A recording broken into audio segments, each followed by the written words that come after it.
Greetings, Elder Blacklight. My topic is the Roman Jewish Empire continuing in this time and day, or day and time. The reason why I keep going back, that's the main reason why I keep going back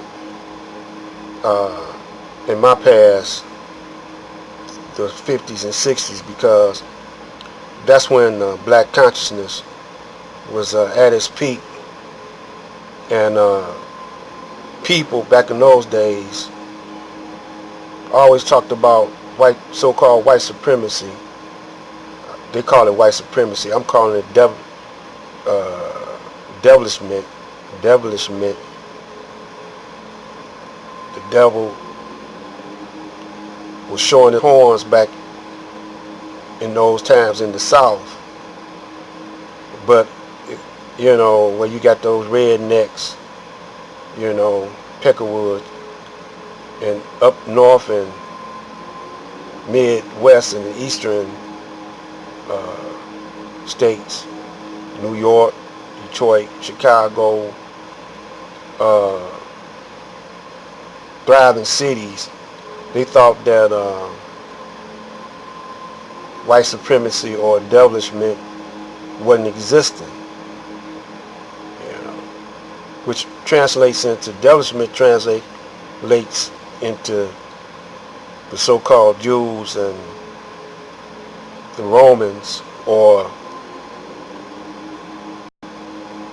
the mafia, or gangsters. And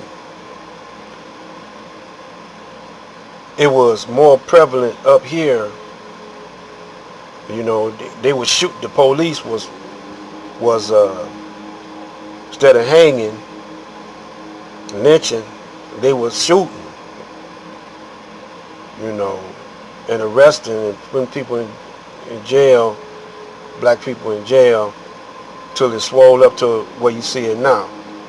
And I wanted to compare my day when I was coming up with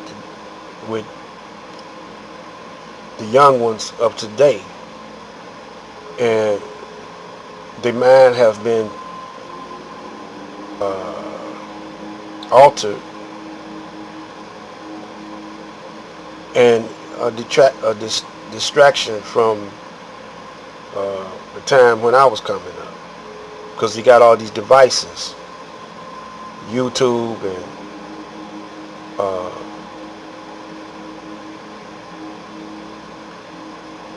smartphones, and those games on the internet that they play, sports,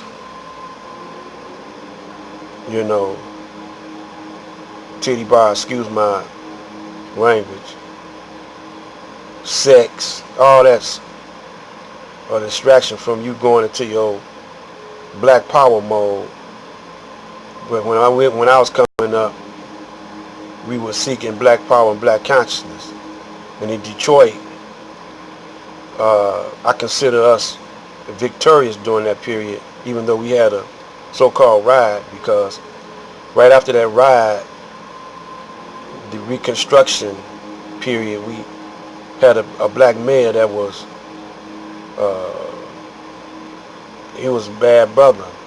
We also had the Nation of Islam, and we also had black entrepreneurs like Berry Gordy. So the gangsters moved in on us. But in Detroit, over there on Finkel and 12th, Linwood, Finkel, the area those were my stomping grounds, Wildermere. They gave us a hard time in that little area there on Finkel between Dexter and 12th. The Caucasians gave us a hard time. And the police department, the Palmer Park Police Department, it was another department on Livernois. I forgot the precincts. But they gave the brothers a hard time, but eventually we overcame. And it was a period of time where all the Caucasians moved out of Detroit, and we still had a black mayor.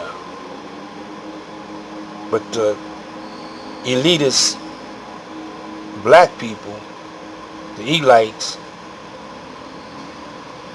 wanted to be, you know, close to the Caucasian. They wanted to be close to the devil.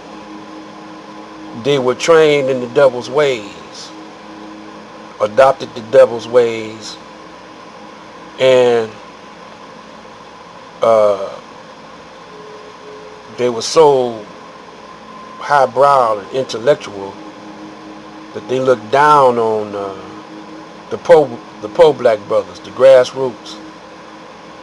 And when they became in power over the city, because when Mayor Coleman Young, he put a half and half black police force in Detroit. It still exists today, black police chiefs and whatever. But it's been watered down a little bit, a whole lot. Black city council, all black this and black that. But these are the gatekeepers of the white man, of the Caucasian. Even some of the hardcore black nationalist group helped get a white mayor in office.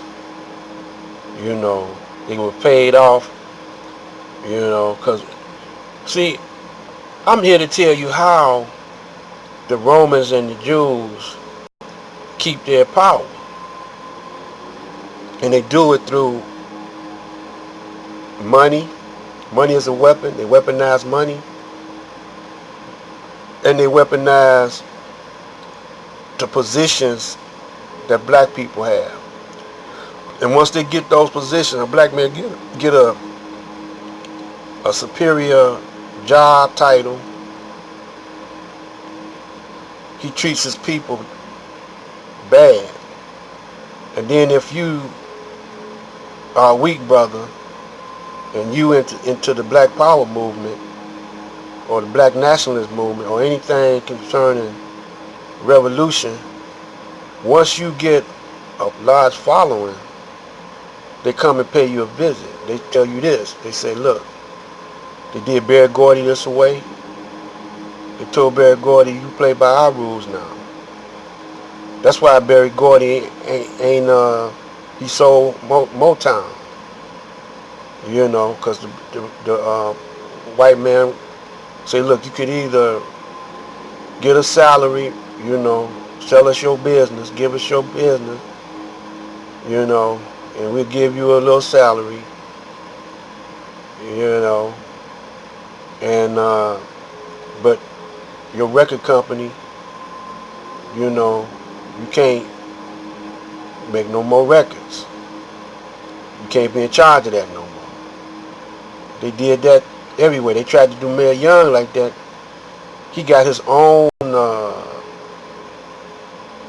bodyguards. He armor plated his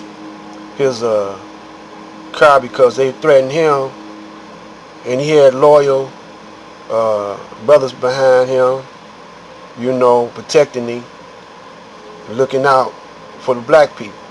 Because what he ultimately did was, for the poor grassroots, whether you be black or white, he gave you a shot. So then start putting bad publicity on Detroit. Gang violence, murders. Detroit, the #1 murder capital.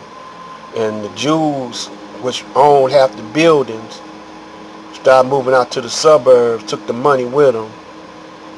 And the brothers, where we messed up at, was we didn't know how to exert our power. We had complete power back then. But psychologically,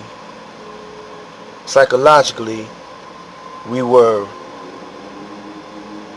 deaf, dumb, and blind. And the Caucasian got a scientific upper hand when it comes to the psychology of a black man and black woman. They play ball. When they play long ball. In other words, they long-term plans. They think 10 years, 20 years ahead of the black man. The black man only think about now. And then plus he don't consider himself as a group. He's an individual. He every man for himself mentality. You know, if I make me $1 million, you know, I'm just not gonna hire black people. I'm gonna hire the best man for the job. That's what he think. I'm not gonna deal with them brothers over in Africa. I'm just gonna, you know, not all black people think like, but the majority of successful black people, Oprah, all them brothers that you see in the entertainment business, they don't think about doing nothing for themselves. You know, all them successful black entertainers, sports figures, they don't think about pulling their resources together and promoting themselves, producing for themselves, buying buildings. They don't think like that. They just think about the individual self and their family, which is cool, but you should have knowledge of the struggles that your people have, you know. But you talk about getting out of the ghetto instead of building up the ghetto. You see what I'm saying? Once you start making some money, you want to get out. The ones that stay and got some money, they're gatekeepers for the white man. Make sure that the not so intellectual grassroots brothers stay in their place. And they sell us out to the so-called Arabs, Chinese, and everything else. That's why we don't have no big business or industries that we have today. So we're gonna come back, and I'm just explaining myself why I keep going over the past. This is Black Light saying peace, power, and soul. And see that dollar, that's our downfall. We don't know how to deal with it. We don't know how to use it. This is Black Light.